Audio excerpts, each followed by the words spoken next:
علی بھائی اگلا سوال ہے، عموماً سننے میں آیا ہے کہ جس گھر میں فوتگی ہو وہاں 3 دن تک آگ جلانا منع ہے۔ اگر واقعی ہی یہ اسلامی حکم ہے تو اس میں کیا حکمت پوشیدہ ہے، اور ان 3 دنوں میں میت والے گھر کے اہل خانہ اپنے کھانے پینے کا انتظام کیسے کریں گے؟ میت پر سوگ کرنے کے حوالے سے قرآن و حدیث کی روشنی میں صحیح معلومات بیان کر دیں۔ دیکھیں جی، یہ جو پبلک میں مشہور ہے نا کہ 3 دن وہاں چولہا نہیں جلے گا، یہ اس طریقے سے نہیں تھا۔ یہ جامعہ ترمذی میں اور سنن ابی داؤد میں حدیث موجود ہے، نبی صلی اللہ علیہ وآلہ وسلم کے جب کزن سیدنا جعفر شہید ہوئے غزوہ موطا کے اندر، جنگ موطا کہہ لیں، تو آپ علیہ السلام نے اس موقع پہ فرمایا تھا کہ جعفر کے گھر والے لوگ غم کی کیفیت میں ہیں تو تم ان کے لیے کھانے کا انتظام کرو۔ ظاہر ہے جس گھر کے اندر میت ہوگی ان کے لیے پھر باقی معاملات کو لے کے چلنا مشکل ہو جائے گا۔ یہ عوام میں جو مت مشہور ہے نا کہ 3 دن وہاں چولہا نہیں جلنا چاہیے، یہ واجب ہے کہ قریبی رشتہ دار ہی ادھر کھانا بھیجیں گے، یہ اس طریقے سے نہیں ہے۔ بہتر تو یہی ہے کہ قریبی رشتہ دار دیں کہ وہاں کھانا نہ پکایا جائے۔ سوگ کا تعلق کھانے کے ساتھ نہیں ہے، سوگ کا تعلق زینت کرنے کے ساتھ ہے۔ اب اس گھر کے اندر چولہا تو نہ جل رہا ہو، ٹی وی چل رہا ہو، اس کے اوپر وہ گانے بھی چل رہے ہوں یا گانوں والے اشتہارات چل رہے ہوں، تو بھی کون سا سوگ ہو رہا ہے؟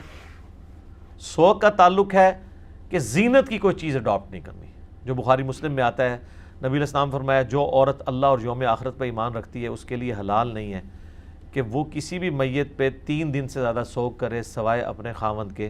4 مہینہ 10 دن کرے گی جو سورۃ البقرہ میں ہے، اور وہ بھی اگر وہ پریگننٹ ہے تو وہ وضع حمل ہونے کے بعد اس کا سوگ آٹومیٹکلی ختم ہو جائے گا، چاہے وہ پہلے ہو جائے چاہے وہ 5-6 مہینے بعد ہو، اس کی عدت اور سوگ دونوں ختم ہو جائیں گے۔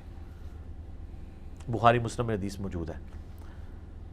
باقی یہ عورت کے لیے آیا تو یہ مردوں کو بھی اسی میں شامل کیا گیا۔ عورت کے لیے اس لیے کہ عورت زیادہ سوگ کرنے میں ماسٹر ہوتی ہیں، رونے میں، چیخنے میں، اس لیے عورت کو ایمفسائز کیا گیا، مرد بھی اس میں شامل ہیں۔ یہ نہیں ہے کہ یہ عورت سوگ کرے گی اور مرد نہیں کرے گا۔ حتیٰ کہ مسلم شریف میں آتا ہے کہ ایک عورت تھی، اس کا خاوند فوت ہو گیا تو اس کی آنکھوں میں مسئلہ تھا، تو وہ اس کی ماں اجازت کے لیے آئی کہ یہ سرما لگا لے، تو نبی صاحب نے اجازت نہیں دی، آپ فرمایا نہیں،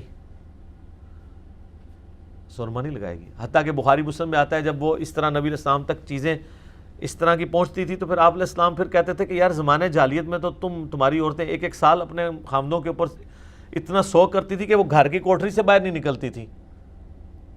باقاعدہ ان میں ایک رسم تھی، وہ بکری پھر وہاں گھسائی جاتی تھی، اور پھر وہ بکری بھی مر جاتی تھی، پھر اس کی وہ مینگنیاں جو پتہ نہیں کیا کر کے، تو وہ پوری ایک رسومات ہیں جو بخاری مسلم میں آئے۔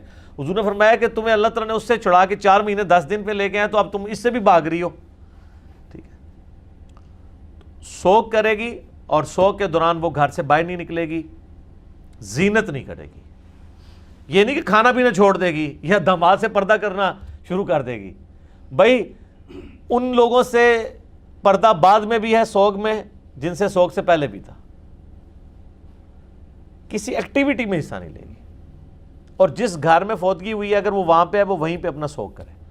ہاں اگر وہاں اس کا کوئی رشتہ دار نہیں ہے، وقتی طور پہ جس طرح بعض اوقات عورتیں باہر کے ملک سے اپنے خامند کو دیکھنے کے لیے ادھر آئی ہیں اور ادھر خامند فوت ہو گیا ہے، اولاد ابھی ادھر ہے، تو وہ پھر واپس جا سکتی ہے۔ وہ بخاری مسلم میں حدیث اس کو سپورٹیں موجود ہیں کہ وہ عورت اپنے اس گھر میں جا سکتی ہے، اس کا وہ ٹریولنگ کرنا گناہ شمار نہیں ہوگا۔ اس طریقے سے جو عورت حج اور عمرے کے لیے گئی ہے اس کے لیے اب عدت یہ نہیں ہے کہ وہ اب وہ منا کے خیمے میں بھی بیٹھی رہے، وہ سفر بھی کر سکتی ہے، ہاں زینت نہیں کرے گی۔ اور اس طریقے سے عام گھر میں بھی جو عورت ہے اگر بیمار ہو جاتی ہے اس کو ہاسپٹل لے کے جانا پڑ جاتا ہے، ایز اے لاسٹ ریزارٹ تو آپ اسے لے کے جا سکتے ہیں، لیکن سبزی لینے کے لیے وہ گھر سے باہر نہیں نکلے گی، کوئی چیز لینے کے لیے نہیں، اس کے ساتھ جو لوگ اٹیچ ہیں وہ کریں گے۔ اور کئی لوگ کہتے ہیں نہیں جی وہ ہماری تو دادی ماں کی عمر جی 80 سال ہو چکی ہے تو عدت کریں گی، 80 کے 180 سال ہو، عدت تو کرنی ہے، سوگ تو کرنا ہی کرنا ہے، ٹھیک ہے، وہ اپنی جگہ موجود ہے۔ تو یہ جو کھانے کا تعلق اس وجہ سے کہ وہ کنڈیشن کیٹاسٹرافک ہے، ورنہ اگر وہ گھر میں چولہا جلا لیتے ہیں تو کوئی حرام نہیں ہے، کسی حدیث کے اندر اس کی ممانعت نہیں آئی ہے۔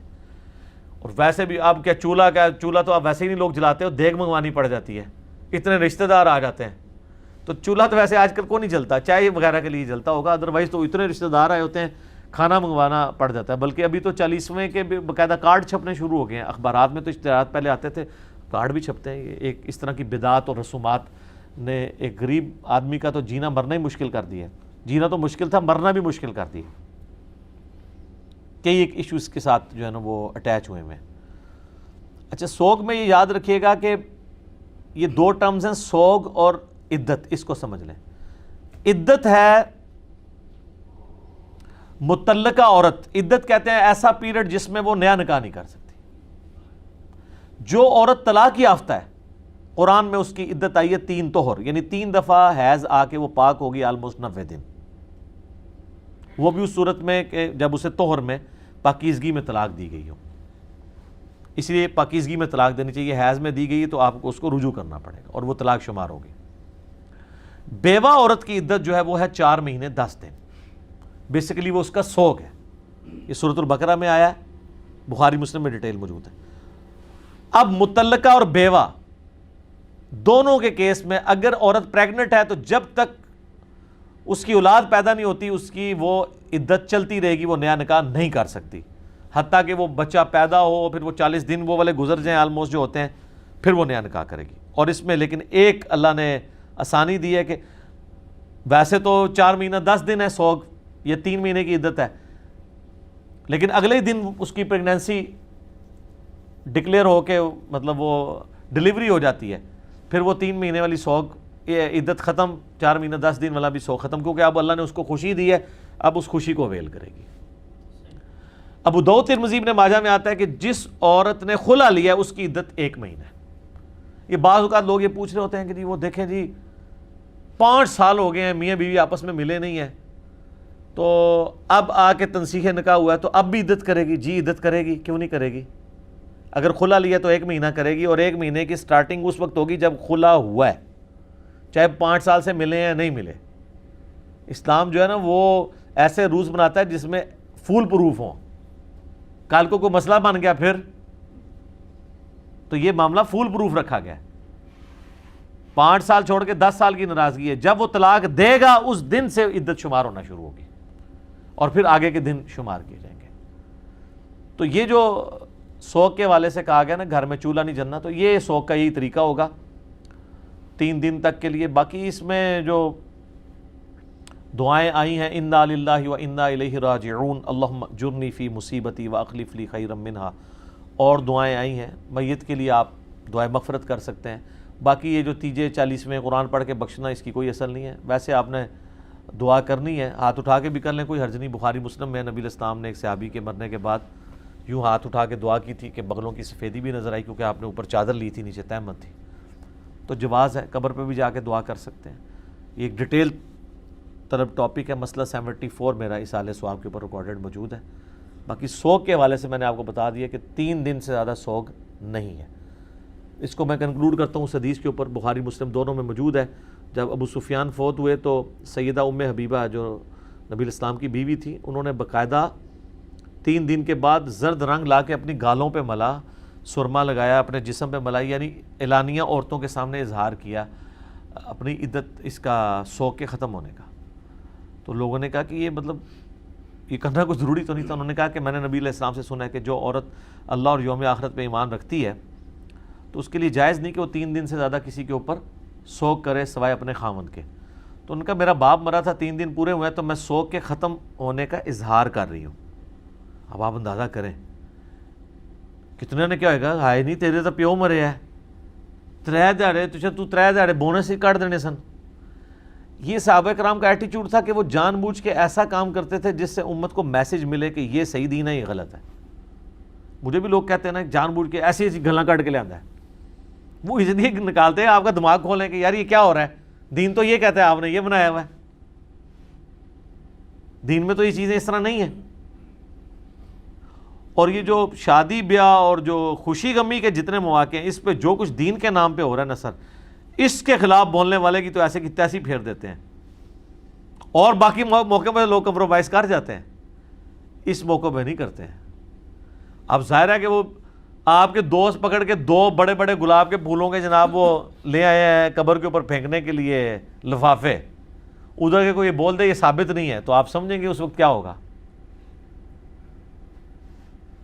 حالانکہ جو بول رہا ہوگا وہ تو صحیح بات کر رہا ہوگا، لیکن ان لوگوں میں حوصلہ نہیں ہے اور کہتے ہیں نہیں ہم نے تو آج تک نہیں سنا. تسی رہی جاہل ہیں جو تسی کو تو سننا سی.